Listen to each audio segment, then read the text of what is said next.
Ете, видовме што е кринч, правевме муавети за вкусо и за невкусо и за се. Наравно во тоа прањето муавети, заборавивме една што би сакале овие по телевизиите ја речат круцијална тема. Не е битна темата, круцијална била таа. А тоа е темата 1 септември, почеток на учебната година. Тоа не заборавивме намерно. Туку и тоа што ги снимав тие претходните епизоди пред да биде продолжениот викенд, пошто нели продолжен викенд, не сме да се седи дома или да се работи, треба сој негде. И тоа е круцијално. А се, за не дека нема други побитни теми. Ама ова со почетоците на учебните години е ептен битна, круцијална да не рече. Оти ги речи. Па ете пример за видни на идните генерации да не користат зборови како круцијално или кринги. Туку да научат се што треба научат и пропратно да научат да зборат македонски. Не битно на кој дијалект, битно е да се збора македонски. Така што дај да удриме на шпица исто така круцијална како и овие темите. И после круцијално да продолжиме со муавет. Може? Ајде бате пуште.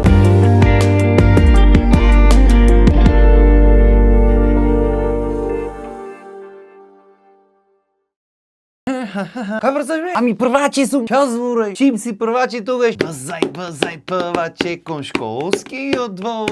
Те чека учителката со шипка од стол. Фум. Кој би рекол дека базај певаче ја направиме хит пред 4 години и дека секоја година ќе ја повторува. Ама не и се како веле овие што се многу писмени учители. Repetition est mater studiorum. Или што би се рекло на нашки, повторувањето е мајка на знаењето. Уствари се покажува вистина и во пракса. Пошто овие што повторват години понављачи што ги вика, сите директори станаа, сите фирми, сите газди, сите во политики, во чуда век. Дема море, колку поќе повторуваш, толку поќе ќе фати нешто црпкат, макар и тоа што не треба. Или што би рекле омилениот изговор на овие понављачи. Бадуле Ајнштајн прво одделение понављаше, па ете го Ајнштајн стан. Се е Ајнштајн. Се ижи ти мене нема Ајнштајн да стане. Нема не за друго. Ја направиш та фризурата келев со коса, улав срико фризура, ја направиш популарна и треба после и јас да ја правам фризурата. Она ве келев со коса фризура да го фатиш струја вака да се направи бу. Најшубаво ќе ми стои. Замера. Таманко за чичко. Пример тој феномен некој да повтори прво, второ одделение, минимум до четврто, веќе одамна се нема случај. Пошто порано системот школски беше, знаеше бате или знаеш или не знаеш. Може ќе ти попрат нека оценка, ама ако имаш ти од 12 предмети 16 единици, извини, ама ќе си повтори. Освен ако си од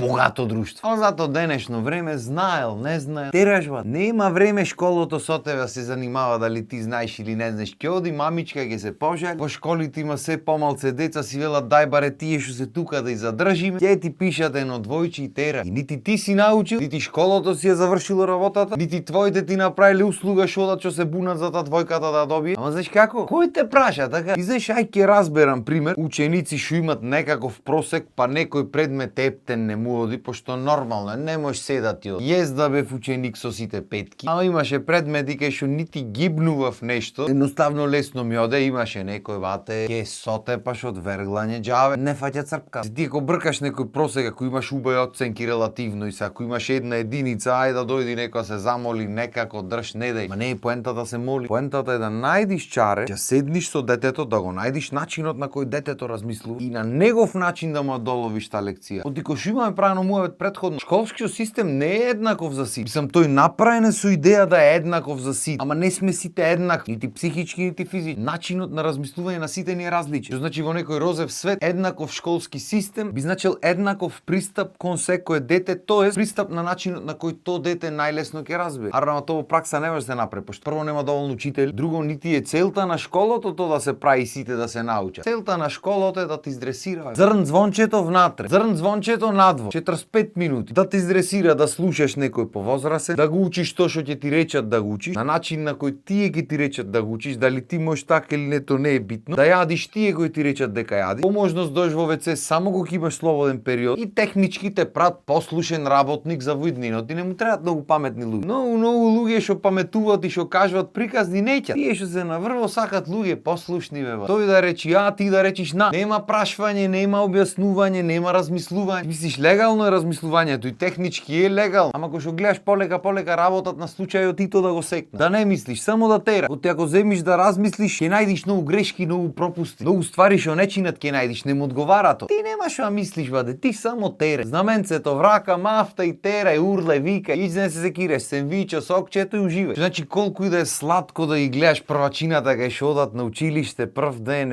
кефој сите срекни, кој уплашен, кој плачи, кој се радва. И ги видиш сите ги прибират во тоа училиштето и немам да тргнам сликата од некоја фабрика некаква. Никаква, кај се растоварат луѓе од автобуси кај што влегват сите в нас. Само во тој случај без грам оптимизам. И сега не викам дека е лошо да работиш во некоја фабрика никако. Значи се што се работи честно и одговорно е супер. Нормално дека во секоја професија треба да има луѓе што ќе работат. Арно тоа не значи дека мора да ја работат без да размислуваат во. Значи сака понекогаш приклучвање мозок. Мислам чисто информативно, не мора да знае. Пошто за да се крени стандардот на држава, за да се крени стандардот на живење, убајната на живење да се подобри. Прво треба народот малце да го активира мозок и да почне да размислува критично по своите собствени убедувања, не по нечии убедувања дека некој рекол вака и така. Само што знам дека е тоа тешка тема за муа. А тешка тема е оти откако си бил бзај певаче, па до овој момент од живот. Никој никогаш не те натерал да размислиш покритично. Баш напротив, сите ти велат абе, сте бра. Ќу ти не зборе, ќу ти има и полош. Амам па ти какви ги уживај ич, да влезиш ти државно иш, уживај. Тоа е најголемото достигнување во нашата држава, државно да влези. И пак ќе речам, јас немам против државното ништо. Особено ако си квалификуван и ако си најдобар во твоето поле, дефинитивно треба да влези. Арно, ама сите знаеме тоа како функционира, така. А зошто функционира така? Откако си ојден бзај певаче досега, ништо не е сменето на поарно. И што е уште потрагично во случај, и што ако бевме ние првачиња, бар имаше деца. Имаше деца, не можеа да ги сместат по школи. Се отвараа нови школи затоа што имаше премногу деца. Оттоаш досега стигнавме до момент да се затварат школи, оти певачиња има се помалку. Тоа е жалосно да не речам погубно за било која држава. И тоа не е проблем само кај нас, тоа е проблем низ цел свет, особено во големите земји во Европа. Негде најдов или слушнав некоја статистика пред некое време, а статистиката вели дека историски гледано, ако просекот на родени деца во една држава е помал од 1,7 деца по жена, значи не збораме за наталитетот како процент, туку просек на родени деца по жена. Тие држави никогаш не се враќале назад, никогаш не го кревале наталитет. И исто статистиката кажуваше дека пример Франција е 1,6, Италија е 1,2, Шпанија е 1,1, Англија е 1,1. Што значи технички, историски гледано, тие држави никогаш не можат да го опорават наталитет. Арно, ама истата статистика направена во истите држави кај луѓе што не се по потекло од таа држава, од доселеници, од емигранти, од блискиот исток и од кај се не, вели дека процентот кај ни во истите тие држави е по 7,5, по 8,6 деца по жена. Што значи во рок од следните 10 години државите што сме ги знаели, сме ги шетале, ќе видат скроз сменети. Училниците ќе видат сменети, луѓето ќе видат сменети, се ќе ви сменети. Дали на поарно или полошо сменети, тоа е веќе друго. Тоа е деликатна тема, сите си имат различно мислење на тоа, така што тоа ви го оставам вие да си го дискутирате, или ако сакате пишете во коментар, не е проблем. Само нема ми се расправате по коментари, пошто нема смисла, а нема ни потреба. Знаете кој е процентот во Македонија моментално? Од 2023 бил 1,46. Некои мерачи го заокружуваат на 1,5. Што значи не сме можда толку лоши колку овие големите држави западните, па не мора нивниот тренд да го следиме, така. Првачиња ни требаат, мора. Крајно време да се заеме за озбилно работа. За добро ги речиш треба услови за првачиња и така натаму, и тоа е факт. Дај ние прво првачиња направиме, после ќе ги направиме и условите. Да не испадни да треба да пееме наместо бзај прваче, бзај пензивче. Сам ништо против пензионерите, сите ние некојаш ќе бидеме пензионери. Ама џабе ќе ни е пензијата ако нема на кој да ја трошиме. Мислам менеак ме најдод. И мислам дека доста е ко за денес. Мислам дека нешто поке ќе кажувам за училиштето 1 септември ти реков ми рече, ама не си има и други епизоди. Ќе смислиме тоаш нешто да кажеме пој. Така што толку од мене за денес. Имајте убав ден и се гледаме следна епизода. Поздрав!